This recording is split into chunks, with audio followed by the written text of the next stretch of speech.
Hello. Hello, everybody. That's Robyn. That's Gil. And we are Rockin the Love. You're here with us today. We're so excited that you're here and so excited about our show today and just excited in general because why not? Because Right? life is wonderful most of the time. How's Michael Franti put it? Life is amazing, then it sucks, and then it's amazing again. Yeah. life is great, and then it sucks, and then it's amazing again. Yeah, that's the way it is, and we get to create it. So we're so glad you joined us right here, and we hope we can help you create something magnificent. But before we do that, we're going to banter. Hi. Well, hi.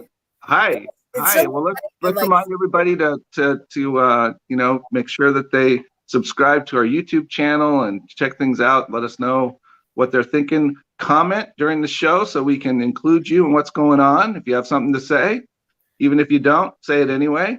So we're just interested in having a good time with everybody. We're talking today about what? You know, Robyn? Do you remember? Yeah, I do. Your You body. do. Yeah. Your body, don't leave home without it. Oh, gosh. Well, you think about it. How often do we do that? Well, at least we think we do. No, but I mean, how often are we not in our bodies? How often is our head somewhere else? How many times do you get in the car and you're on autopilot and not integrated in what you're doing? I mean, there's all kinds of ways to look at that particular title statement, right? Yeah. Yeah. And so since Rockin the Love is all about rocking the love in relationships, we got to be in relationship with our physical being and how that relates to our spiritual being and our, what else is there? There's a emotional being, all the other bodies that we have. Yeah. Yeah. So I think I'm excited to hear what Regina has to say. And our guest is Regina Buckwalter, who we'll tell you more about when she comes out. But I'm excited to hear her perspective. And I don't know, she's someone who always makes you think. Mm-hmm. Absolutely. Or in my case, sometimes makes me hurt, but it feels good after a minute or two. And so what we're trying to overtly tell you is that Regina is also a body worker, and you can't call her a body worker. I mean, you can, but you can't because she's so much more than that. It's an experience. It's really an experience in integrating and just coming back into yourself. Mm-hmm. Mm-hmm. So talking about that, coming back into ourselves, guess what I learned out this morning?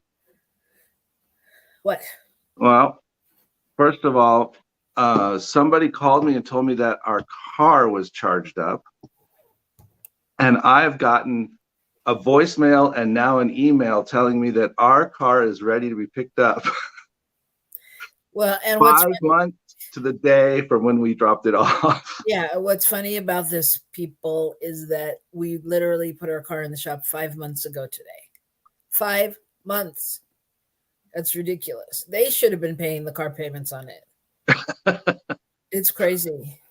Yeah, well, it's a lot closer to being paid off than it was when we left it. So, and we've put less miles on it. So, oh yeah, so that's good. There you go. It is good. Yeah. So, well, that is good news. So let's just go right to, and here's the good news. The good news. What do you got? I got this. So, in honor of another friend of ours who happens to be Dutch, I'm going to talk about how we should all go Dutch. Apparently, bicycling is pretty popular with the Dutch. And so there's been some research done around that. And since we're talking about body and everything today, I thought it was fascinating because we talked about we could actually, if everyone bicycled the same as they do, as the Dutch do, which is about, really, it's less than 2 miles a day on average. But if everyone did that, we would save enough of the carbon output to eliminate what Germany puts out. Wow. The entire country. Yeah, that's amazing. Isn't that amazing? But that's not really the best part of it. The best part of it is that of people who cycle to work, they're 45% less likely, have a 45% lower risk of developing cancer and a 46% lower risk of developing some kind of heart disease. So that's a pretty big thing. That is a big thing.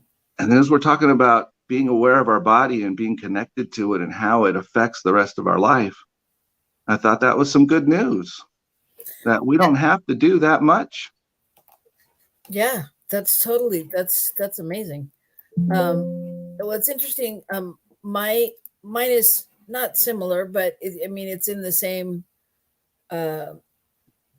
ecologically minded tenor.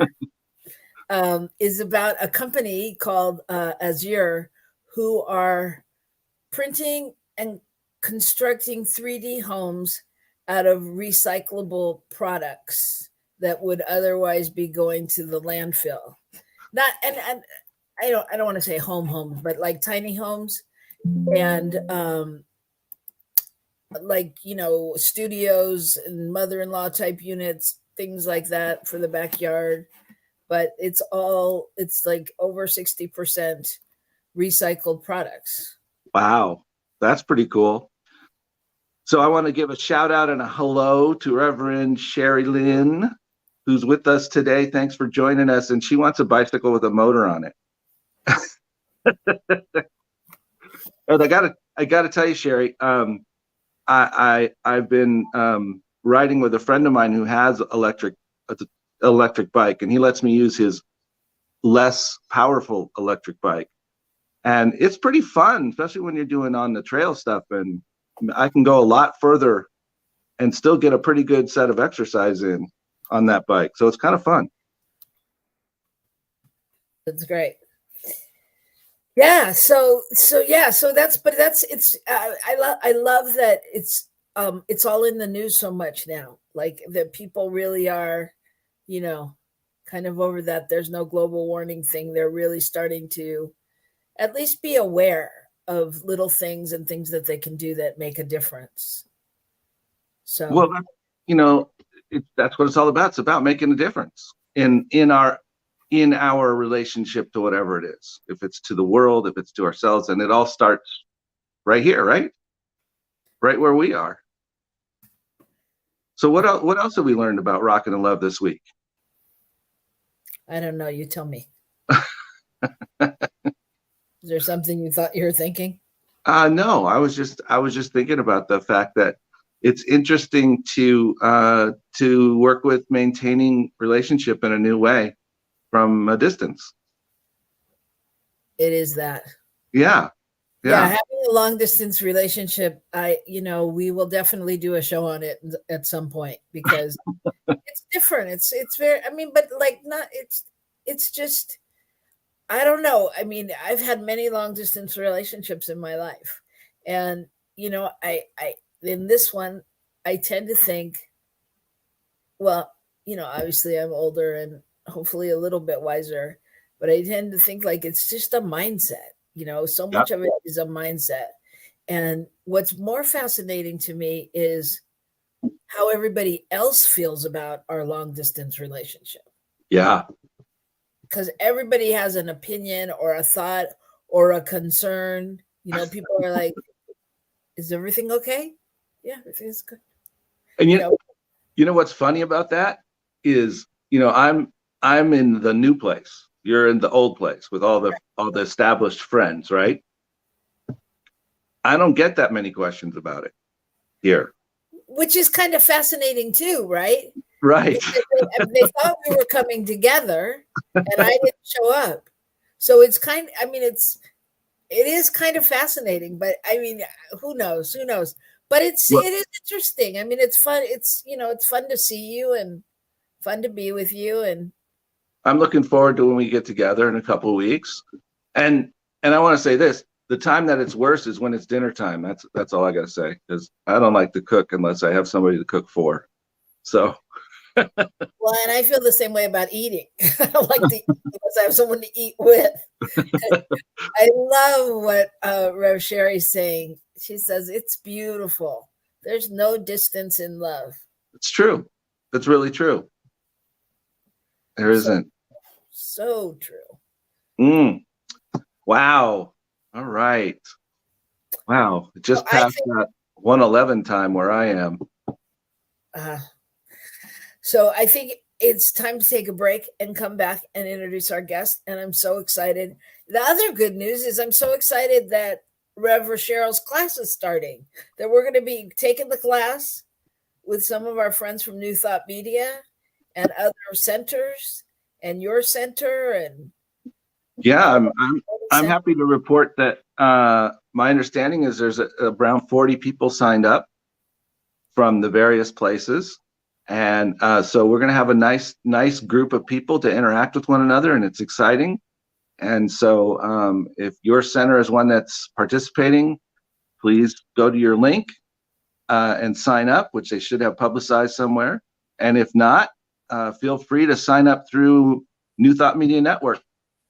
Either way, half of your cost for the class will be donated back to one of those organizations. So that's pretty cool. Everybody comes out a winner, and we get to go through this cool thing and learn so much. So I'm excited. Yeah, I'm very excited too. So hold on to your excitement, and we'll give you a little more information about that. And we'll see you right back here on New Thought Media Network. New Thought has a money problem. You know, it's okay to talk about prosperity. It's okay to talk about abundance. It's okay to talk about overflow, but often talking about money feels taboo, or it feels verboten, like do not talk about that.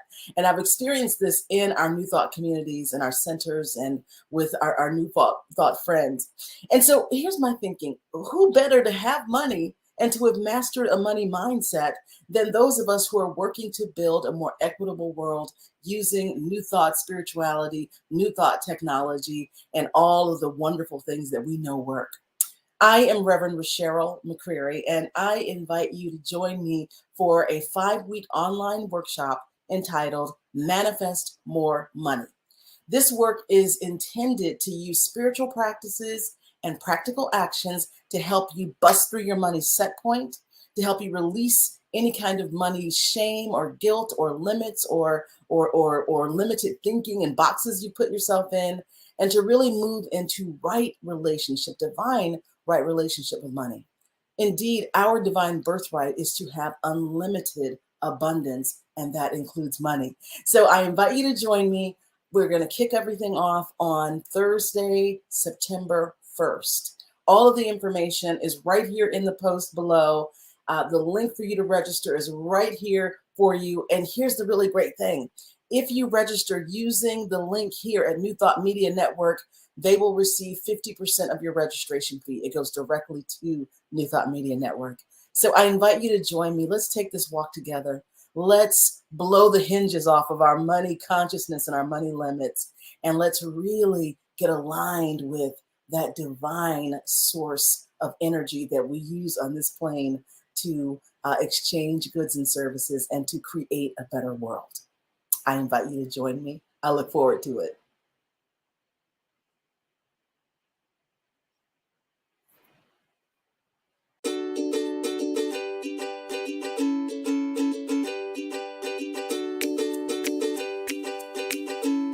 Thank you, Center for Spiritual Living Denver, for your continued support. Thank you, Center for Spiritual Living Midtown Atlanta, for your monthly contribution. Thank you, Center for Spiritual Living North Jersey, for your monthly contribution. And please help us welcome Om Center for Spiritual Living in La Mesa, California. Thank you for your monthly donation. Thank you, Center for Spiritual Living Seattle, for your most generous donation. And a special thanks to Hefferlin Foundation for your generous technology grant. And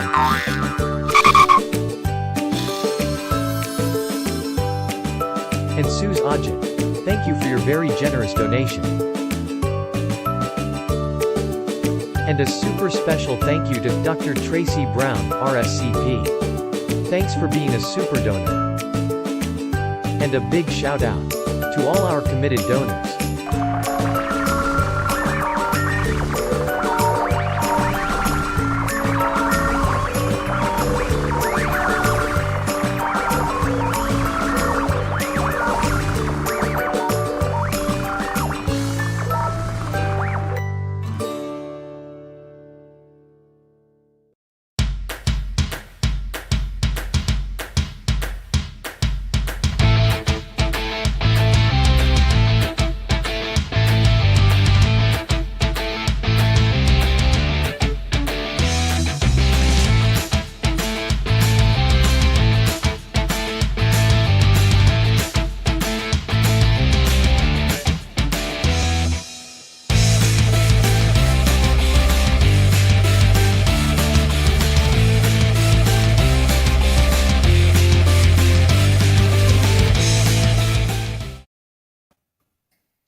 And we're back. This is Rockin the Love, and I'm Robyn.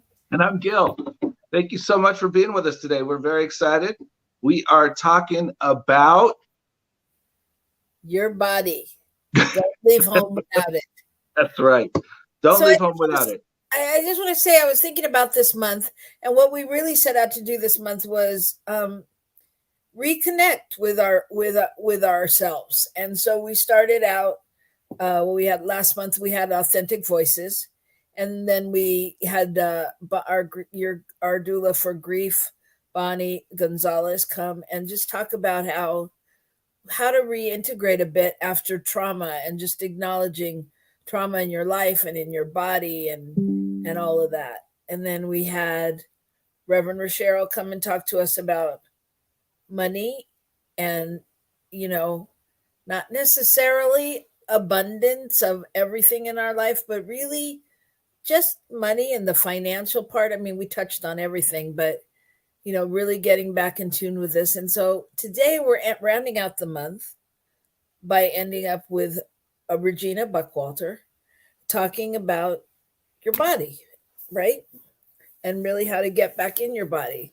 So It's really just about, our whole purpose with the show and Rockin the Love is you got to rock the love at home in yourself to be able to rock it out into the world.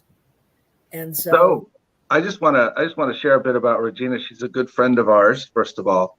And I love what she has in her bio. And I think I shared some of this on Facebook. People may have seen it, that she's a seeker, healer, dancer, teacher, student of life, and passionately explores the theme of integration and embodiment.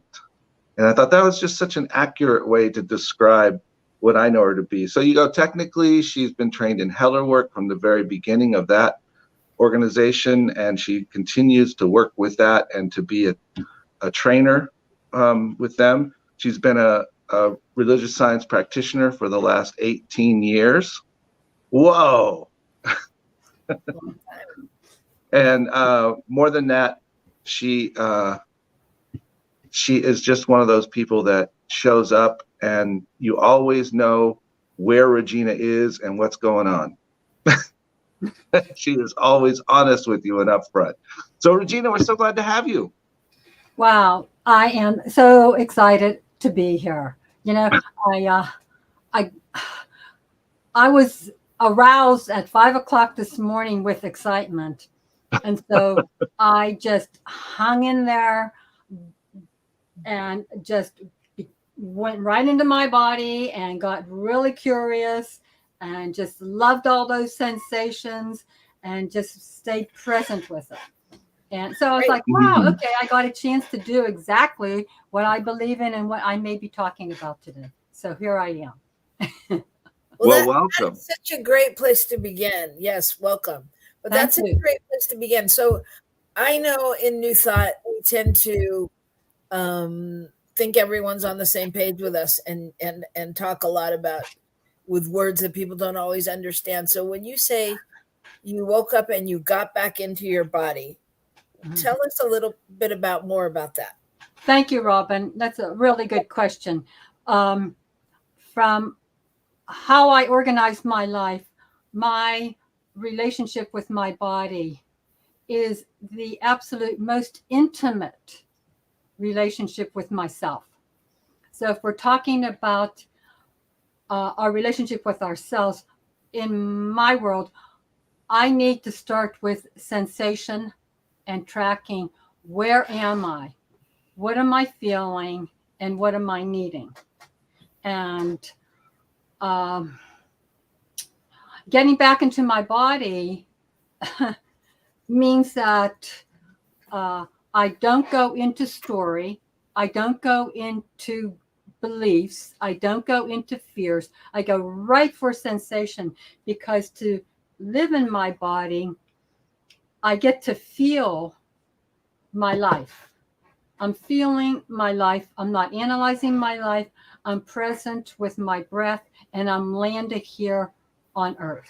So life becomes a very pleasurable experience. And when it's not pleasurable, I want to go to those places that are feeling some agitation or some disruption or some discomfort, and go right there and say, okay, sweetheart, what are you needing right now?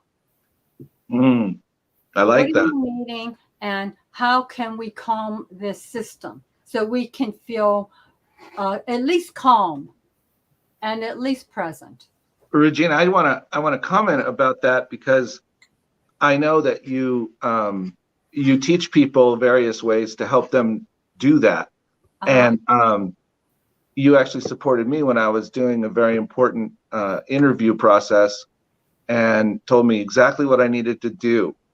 And do you want to say something about that, to ground and in your heart and then your head, that process? Yeah, and I'm glad you brought that up, Gil, because I was feeling like, oh my God, okay. Then I remembered, come on, Regina, get into your belly, and that's the belly brain, okay? All of the sort of spiritual impulses and sensations and little voices of spirit arise at the belly, okay? It's called the belly brain, and they're even doing scientific experiment. I mean, they're even tracking this. It's part of the vagus nerve. Okay, so get into the belly, and that's a major anchor point for me. Open my heart, stay open, and then connect 4 feet above my head. And if I can stay present with those 3 points throughout the day, with just a simple breathing up and down the channel, I'm going to be in my body. It's really simple, and I like to make things simple and basic. Otherwise, it gets too crazy, and then my mind takes over, and I start to analyze and make up stories, and I don't want to go down that trail. It's not fun, and it doesn't feel good. So I like the 3 points. Thank you, Gil. Get into your belly, connect, and what else did you say? Okay. Get into my belly, nice little belly breath. Come right into my heart by just kind of like a little squeeze at my shoulder blades, like a little hug, like, oh, Regina, you are just so wonderful. You're going to be like so good today, and I love you. Okay. And then 4 feet above my head. And that's where we connect with all the light, spirit just pouring down through our center. And we talk about this, and we give words to it. But my journey with New Thought is to embody all of these words and to like get it in the vibration inside of me, because that's where the juice is. Absolutely. I find it interesting that about the belly, because I'm assuming that's also why, we have butterflies in our stomach, or and so it's like, it's almost like an alarm going off. It's not just butterflies. It's like, hello, I'm here. Where you go, okay, I gotcha. And you breathe, and you connect, and you do whatever your process is. Run the, and I'm talking to the general you, like, you go, okay, where am I? What am I thinking? What's going on? What's true here? What's happening? Or whatever, and kind of breathe into that. And then, you take it up and you acknowledge that I'm okay. I'm here. I'm loved. I am held. I am anchored. And then you take it up. I love that. I love that connection because I feels like it makes the butterflies in your belly make sense on some level that they're really talking to you. I love what you said, the butterflies in the belly. Because most of us, and I am one of them, because those butterflies showed up a lot when I was growing up in my family. It's like, so what I wanted to do was get the heck away from those butterflies. Okay. Now when those butterflies show up, it's like, oh, wow, this is an interesting sensation. What is it feeling like? And start to get curious what the feeling of the sensation is, because that sensation of butterflies is life. And even the metaphor butterflies is a transformational symbol. So, oh, wow, I got these butterflies here. Where are they? That's what happened to me this morning when I went, whoa, okay, the whole left side of my chest and my heart is like, wow, okay, let's go here, Regina. 5 o'clock in the morning, I'm not going to fret about it. Okay, let's go on this ride. So that's how embodiment for me works. It's like, don't run away from the sensation. Spirit is knocking on our door and saying, hey, pay attention. There's something good here. Right. I think you brought up something that's really fascinating to me, because it's something that's been so pivotal in some of the stuff Robyn and I have learned many years ago and been working with. But you said get curious, and getting curious is about being in relationship with. Yes. Because you're inviting, when we learned it, we were learning about connecting with people and how to find out how to serve them. You get curious, you ask questions. Well, what is that? How does that feel? Why did you bring that up? Whatever it is. And you're saying exactly the same thing with our body. It's like, okay, where did that come from? What's that about? Let me just be with that and listen. I think that's great. Well, so I'm sorry, Robyn, I don't want to interrupt. What were you going to say? I was just going to say, and isn't that the way we do it? I mean, because if you're not doing that, we're trying to ignore and pretend something's not happening, right? I mean, so it's like, a lot of us spend a lot of time going, oh, it's okay. I'll go to the doctor later, or I'll breathe later, or I'll slow down later, or I'll eat later, or I'll, whatever it is your body's telling you to do. And so, like, I just think it's important what Regina's saying, that, taking that moment to really breathe in and check in. You're saying, I'm sorry, go ahead. I was going to say, rather than than making up a story about what it is, rather than going into like, oh my God, somebody must be, setting me up for something, or, whatever the mind goes to. It's like, let's just back up a minute here and say, why do I feel nervous? Why do I feel this right now? What is this? Yeah, well, I just want to confess, I have a fairly,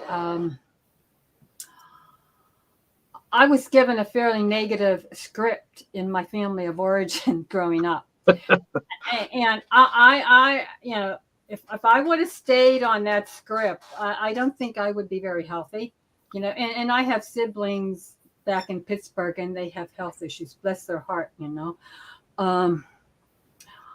I was given a pretty negative script. And so I don't want to have my story hovering around me, because it can take me out in some very unpleasant ways. And so it is coming back to sensation, which are always ultimately very pleasurable, because I have tracked, there's this whole love piece that kind of drives my journey, the searching and yearning for sustainable love. And wow. And that's been the major driving force. I mean, there's this body piece here, but the guiding light has been love. How can I sustain and feel love all the time in my life. And as I'm saying that, I'm just, whoa, my heart is saying, yeah, Regina, we've been on this journey. Yeah. Okay. And it has taken many twists and turns along the way. But my yearning has been, how can I sustain this feeling? And earlier it was, what was it? What did it feel like? Because I had no recognition of it in my body. So when I live in this embodied way, it gives rise to love emerging, and it is sustainable, and I can bring it in, and it's not person related. It's not experience related. It's not like a trip here or a trip there. It's not going outside of myself to my quote happy place, and that's sort of a trending concept. Where's your happy place? My happy place is inside. It's within, and I can generate it, and it can flow, and it can feel ecstatic. That's my happy place. So yeah, there are definite benefits for returning and returning to those 3 centers, breathing up and down, and then from there generating and grounding love being flowing through my body. And that for me is total freedom. Total freedom. Yeah. We all want freedom, and that is what really has freed me up. And yeah, I don't want to talk more because there's so much more that I want to hear from you. I can take over, and I know that, and it's not my aim here. So, Regina, I get excited. What can I say? What I was thinking about was how does that show up when you're working, when you're doing body work on someone, and you're there as the, you're bringing in all of your knowledge and understanding to support someone else in finding that in the body. How does that work? Well. Hello. Okay. So Sorry. The finding, am I being? Is there a reverberation here? Is this an okay sound? You're good. Yeah, you're okay. Okay, good, because I was hearing like the back boing boing. Okay, so the experience of the structural body work is based on this idea that the disorganizations and those hurty places and those stuck places and the discomfort in our body is kind of stuck energy or areas where love can't flow.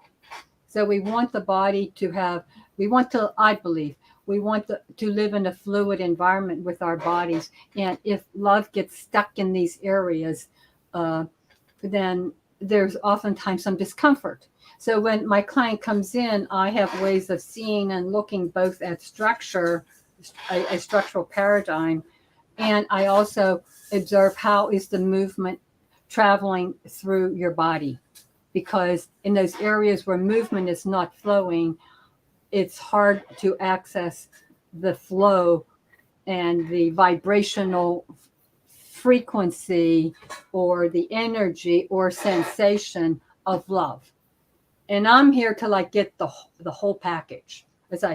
So in working with my client, I will observe that, and in inquiry about their life's process, it is always revealed through the body. And so I will direct attention there through breath, through movement, and I will work directly on those areas and then integrate those other places that are contributing to those areas being contained. So it's not just like, oh my God, my shoulders are achy. Can you help me out here? And I will do that work too. And I know that spot. Okay. But there's always connections to other parts of the body that will support that flow moving through easily. Does that answer your question? Was that clear enough? I think so. Okay. My husband is multitasking, I can tell, and not. That's okay. We live in that world sometimes out of necessity. Well, I just want to remind everyone that we are speaking with Regina Buckwalter, who is a body therapist. and an amazing one at that. And if you have any questions or anything you'd like to learn or hear from her, she is here helping us remember how to ground ourselves and really just kind of take a new look at taking a deeper dive into knowing ourselves. Talking about how important it is to know to acknowledge our bodies and to be aware of what's going on in them. Yeah. Right? Yep. I like that phrase that floats around sometimes. We are spiritual beings having a spiritual experience in a physical body. So I want to get that connection with spirit in this body so spirit can flow through me and move me in the most beautiful ways, because we all know that the essence of spirit is love, and what heals more, love is the medicine that we as humans have, and we want to flow that love through our bodies. So it's intimacy with ourselves, and our body is our vehicle to help us navigate that intimacy with ourselves. At least that's what I believe. You know, we all go through our journeys and we all put life together in some interesting ways. Yes. So Jerry is asking, do you have any ideas on how to bring yourself back to center yourself while the body is experiencing anxiety? Should I answer that? Yeah. Okay, so I didn't You're the know I one. didn't know the format, so I just jump on this question right now. You go Okay, for it. Okay, Sherry. This this is a very interesting question, and it's exactly what I was experiencing this morning at 5 o'clock in the morning. Okay. The first step for me to unpacking anxiety is to not call it anxiety, because as soon as I label what I'm feeling as anxiety, I'm going to make up a story about why I am anxious. I say, oh, yeah, how your nervous system was set at this place, and of course you're anxious, and yeah, what do you expect? And this is going to lifetime, blah, blah, blah. I can make up a big story. Okay. Instead, Sherry, this morning where I went was right there. I'm lying in bed, and it's like, wow, I'm having a rush right now. This is very interesting sensation. And so I got curious and I localized it. It's like, wow, it's the whole left side of my rib cage and down to my pelvis. And whoa, I'm on this ride. And I stayed with the sensation and I felt it and I tracked the location and I kind of held myself with love. And I asked my body, not my mind, I asked my body, hey, how can I get some love here? Because I want to love that sensation. I want to like go right there, love it, track it, feel all of the edges, the nuances of it, breathe from my belly right up into that area, kind of hug myself there, and then just watch it. And, you know, it went away. It goes away. And I appreciate you bringing this up because I have been curious about what emotions are hard for me. You know, I can do anger very easily. That's sort of like the soup that I was raised in. I can do grief. But man, that anxiety, if I were to label it, I don't like the sensations that we associate with anxiety. They're so uncomfortable and so squirmy for me. But now I really engage with them. I don't label it anxiety. I just get curious, like, whoa, where is this? Wow. Love it up. Breathe into it. Go into a relationship. Yeah, thank you. That was a great question. Yeah, and I think that's so important what you said. And Reverend Cherry agrees. She says, I love calling it rush and not anxiety. Mm-hmm. But I think that's really important for people to label it however whatever is comfortable for them, whatever gives them that extra little, knowingness that that's what it is, Well, I think there's a difference between acknowledging it and labeling it. We Yeah. acknowledge the feeling, but we don't have to decide what it is. And anxiety is sort of that thing that feels like a cause in a way. Yeah. Like, I'm having anxiety. Something's causing me to do this. Whereas, inside of my body feels funny. It just feels different or whatever. So anyway, that's how it's striking me. Yeah.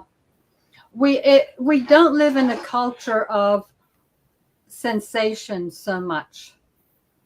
And so sometimes it's hard to find words.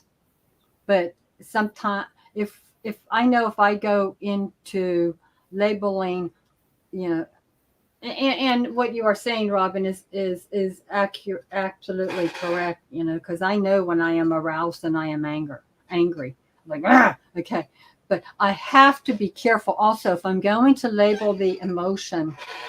It's like, let's stop there and don't go into a story and an analysis and an assumption, and because I can take it down into a very gnarly place of weeds or the swamp with my stories. So I want to stop it there and go, okay, now I'm going to go curious about what this is feeling like. So let me stop you there, because you said another thing that I think people are curious about sometimes, and that is, when you said I talk to my body, not my head, my mind. And so, and people ask a lot of times, like, well, how do you know you're talking to spirit, or how do you know you're talking to your head? How do you know? So how do you differentiate? Like, how do you find that direct line to your body and not let your mind get involved?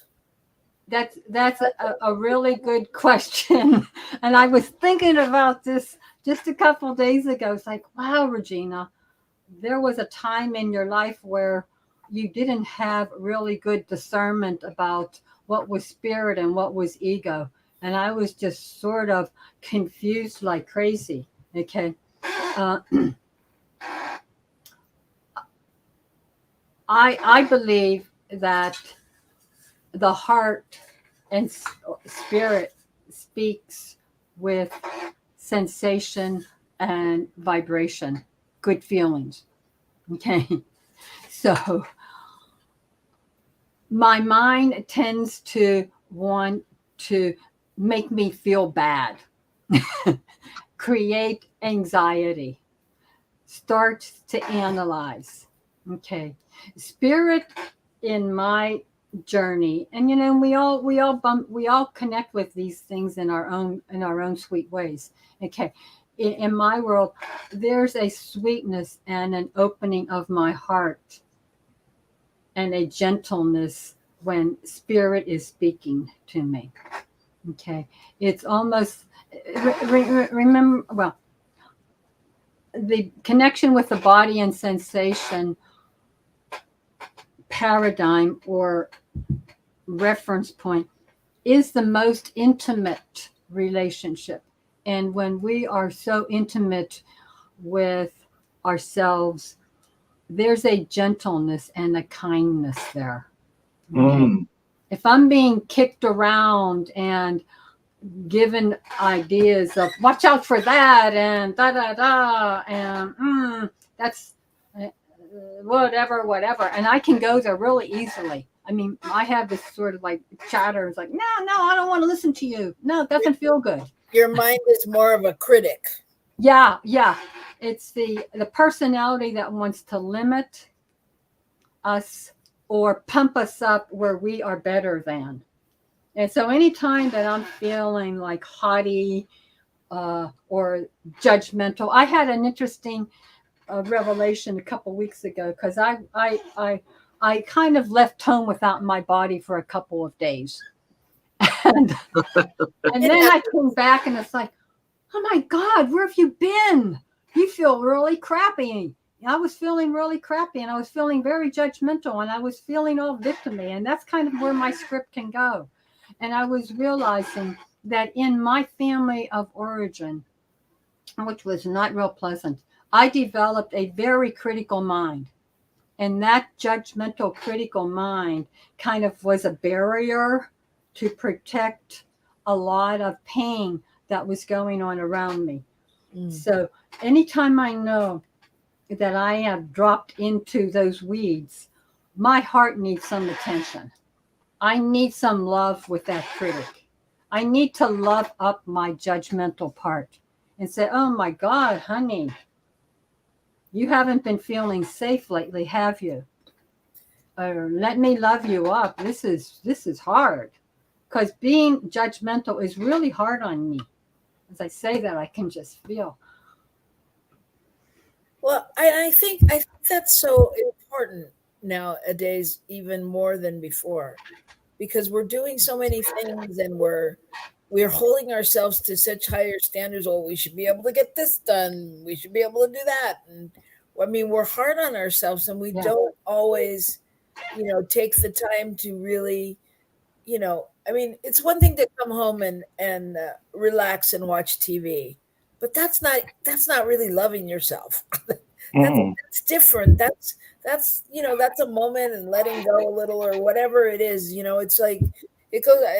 What it brings up for me is like Julia Cameron and The Artist's Way, and taking yourself on artist dates. It's like we need to be able to treat ourselves not only the way we want to be treated, but the way we want to be treated.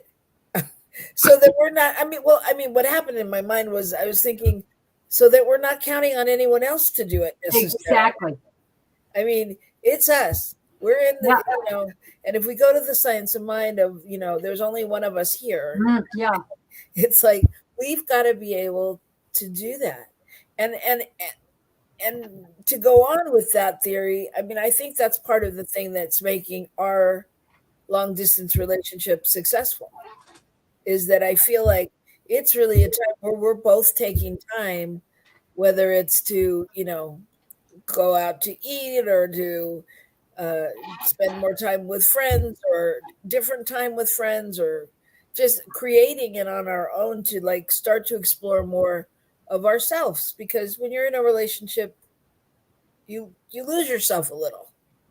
So so that was a tangent, but you know what I mean? But it's still, it goes back to being responsible for you and really being able to check in like you're saying, with what you need. I just wanted to comment on what Sharon said earlier about, she said, yes, me too, sensation and vibrations. That's what I was thinking last night. It's a feeling to me.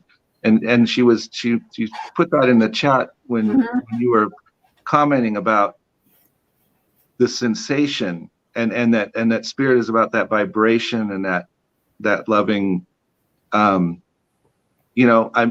music is what came to my head, because music is that vibration and that beautiful thing, and that's, and when it's our head, it can be all kinds of things that aren't that. Tell me about it. Yep. And yeah, it can be a lot of stuff. And there's a part of me that can get a little, I'm going to cop to it. I can get a little haughty because I've done so many trainings, and I won't even give you the hours. I was tracking them, like I think over 4,000 hours. Okay, seriously, because I had to track them for the Hellower community. So I used to think, being in my head and understanding the situation and analyzing what's going on because of either astrology or Enneagram or any system at all, was really spiritual. Okay, because I had the goods and I understood all this stuff. And it's like, no, that doesn't feel good. It puts me in a situation where I have some understanding and my mind is curious and we like to banter and aren't we smart, and I have all these systems together, and no, that's not what's important. Do tell. The only thing that's important is feeling good in my center and feeling love. That supersedes everything I know. Everything I know. It's really simple. And I tell my clients, hey, this is simple. Don't make it hard. The mind wants spirituality to be complex and abstract. It's juicy and it's alive and it feels good. Why do I want to come back to my center? Just because it feels good. And when the body feels good, it is healthy. The body always wins. Okay. I liked what you said earlier, Robyn, about sometimes we just want to, distract or deny or whatever. The body is always giving us signs and sensations to open up to more love. And if we pay attention, we can sustain our health and vitality. That's all. It's all about feeling love, not love as an abstraction, not being a good person, not following the rules, not going for approval. It's feeling it, Wow. Yes. And that, ladies and gentlemen, is why this show is called Rockin the Love. Yeah. At the bottom line to everything is the love. And I didn't mean to exclude anyone when I said ladies and gentlemen. Everyone, anyone listening. I just, it's so important to be able to go back to that place of love. Well, I think, what struck me there is what our mind is always trying to do is figure out how we can show other people that we know something, or that, how we can prove that this is true, or whatever it is. I think that's when you were talking about it, I was like, wow, that's pretty accurate, and when you're in that place of, start to judge, and you start to, well, I can do that better than them. They're not, it's like, okay, maybe that's not the best place to be. Maybe I need to listen to something else. Yeah. So, well, Regina, this has been amazing. You are amazing. You're a gift to the world, and yeah, I think every time I feel my butterflies now, I'm gonna breathe in and think about Regina. So yeah, this time has flown by, and it's been great to have you. Thank you. And we are so grateful to everyone that's joined us today, and those of you who are joining us later on. Thanks so much. I hope that you have gotten something from it, as I know that we have, and I know that this is what Rockin' Love is all about. It's about finding the way to rock the love, and Regina nailed it with it comes down to the love. And we love to hear from you. So if you want, send us a note. Let us know what's going on, what's happened, what you liked, what you'd like to see, all of that. But we love to hear your stories. So I think that's it for this week. Yeah, for those of you that can, we look forward to seeing you with Reverend Cheryl over the 4 Thursdays in September. And we will be back next Wednesday with our first show of September. Wow. Already. I just want to thank you for inviting me until I showed up. And it has been truly exhilarating, because to just present and just really stay present and feel what it is that I believe in is it's very pure to me, and it's exciting, and I just want to encourage everybody to jump on board and jump inside and really love yourself up, because it's far better than listening to the stories and all of the tapes. Just get out of that one and jump on the love train that's right inside of you. It's like, wow, it's there. Thank you, Robyn and Gil. Yeah, and there's You so much too. more we haven't even touched on, the breath work you do and all Oh, of this, it you yeah. do. So we'll have to have you back sometime. So Yeah, bring me back. I love doing this with you guys. okay. Thank you. And we love doing it with all of you. So take this, Whoops. and we will see you next week. We will see you next week. Rockin the Love. Blessings, everyone. Thank you so much for being with us today.